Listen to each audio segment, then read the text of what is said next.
शेतकरी मित्रांनो, तुमच्यासाठी खूप महत्त्वाची अपडेट मी इथे घेऊन आलेलो आहे. शेतकरी मित्रांनो, तुम्ही जर आता शेतकरी असाल आणि तुमच्या घरी शेती असेल आणि तुम्ही फार्मर आयडी काढलेला असेल, तर आता तुम्ही महा-डी-बी-टी अंतर्गत बी बियाणे योजनेसाठी पात्र आहात.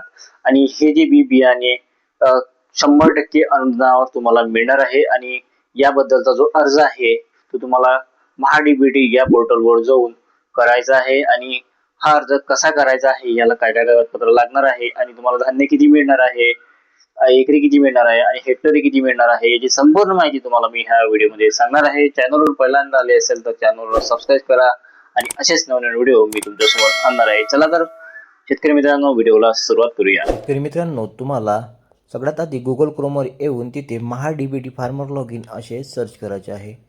असे सर्च केल्यानंतर ॲग्री लॉग इन या ऑप्शनवर तुम्हाला क्लिक करून घ्यायचं आहे. ॲग्री लॉग इन या ऑप्शनवर क्लिक केल्यानंतर तुमच्यासमोर असे एक इंटरफेस ओपन होणार आहे.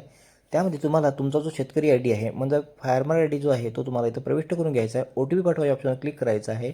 OTP पाठवा या ऑप्शनवर क्लिक केल्यानंतर तुम्हाला एक OTP येणार सांगा की तुमच्या मोबाईलवर तो OTP तुम्हाला इथं टाकून घ्यायचा आहे आणि तुमचं जे हे पोर्टल आहे ते लॉग इन करून घ्यायचं आहे. पोर्टल लॉग इन केल्यानंतर इथे तुम्हाला तुमच्यासमोर आणखी एक इंटरफेस ओपन होणार आहे. त्यामध्ये तुम्हाला इथे काही साईडला ऑप्शन दिसत आहे. त्यामधलं तुम्हाला घटकासाठी अर्ज करा या ऑप्शनवर क्लिक करून घ्यायचं आहे. घटकासाठी अर्ज करा या ऑप्शनवर तुम्ही क्लिक केल्यानंतर इथे तुम्हाला काही योजना दिसत आहे. या योजनेमधील तुम्हाला 3ऱ्या नंबरचं जे ऑप्शन आहे, बियाणे वितरण प्रात्यक्षिक, या ऑप्शनच्या समोर बाबी निवडा हे ऑप्शन दिसत आहे सेंद्रिय कलरमध्ये. त्यावर तुम्हाला क्लिक करून घ्यायचं आहे.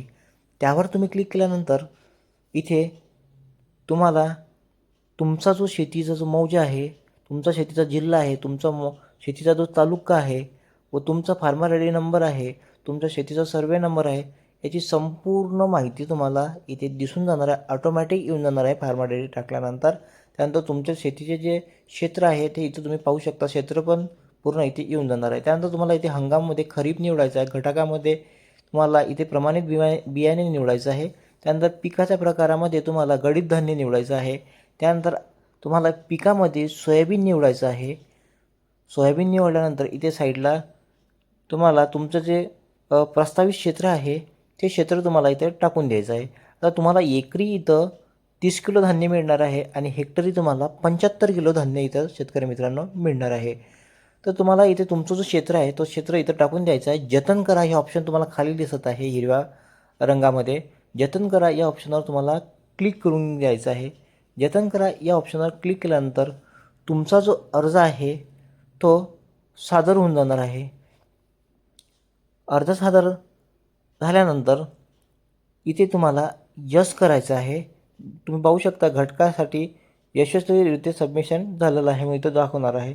त्यानंतर इथे पुन्हा मेन मेनूवर यायचं आहे. अर्ज सादर करा या ऑप्शनवर तुम्हाला क्लिक करून घ्यायचं आहे. अर्ज सादर करा या ऑप्शनवर क्लिक केल्यानंतर पहा या ऑप्शनवर तुम्हाला क्लिक करून घ्यायचं आहे. इथे पॉपअप येईन, त्याला पहिले ओके करायचं. तर पहा या ऑप्शनवर तुम्हाला क्लिक करून घ्यायचं आहे. पहा या ऑप्शनवर क्लिक केल्यानंतर इथे तुम्हाला चौकोन बॉक्स दिसत आहे. योजनेअंतर्गत बाबींसाठी आपली निवड होईल त्या योजनेच्या सर्व अटी शर्ती मार्गदर्शक सूचना लागू राहील इथं टिक करायचं आहे. त्यानंतर अर्ज सादर करा या ऑप्शनवर क्लिक करून घ्यायचं आहे. ओके करायचं आहे. ओके केल्यानंतर तुमचा जो अर्ज आहे तो फायनली सबमिट होऊन जाणार आहे. मित्रांनो, तुमचा अर्ज सादर झाल्यानंतर आता तुम्हाला जर हा अर्ज सादर झाला काही नाही झाला पाहासाठी इथे घटक इतिहास पहा या ऑप्शनवर क्लिक करून घ्यायचा आहे. त्यानंतर लागू केलेल्या घटकावर क्लिक करायचं आहे. इथे तुम्ही पाहू शकता तुमचा अर्ज जो आहे तो सबमिट झालेला तुम्हाला दिसून जाणार आहे. त्यानंतर पावती पहा या साईडला ऑप्शन दिसत आहे. ते पावती पहा या ऑप्शनवर क्लिक करून तुम्हाला त्या पावतीची जी प्रिंट आहे ते काढून घ्यायची आहे आणि तुमचा जो नंबर आहे तो इथे प्रथम अर्ज आणि प्रथम प्राधान्यानुसार तुम्हाला इथे लॉटरीप्रमाणे नंबर लागून जाणार आहे. तर मित्रांनो, अशा प्रकारे तुम्ही घरबसल्या तुमच्या मोबाईलवरून अर्ज सादर करू शकता.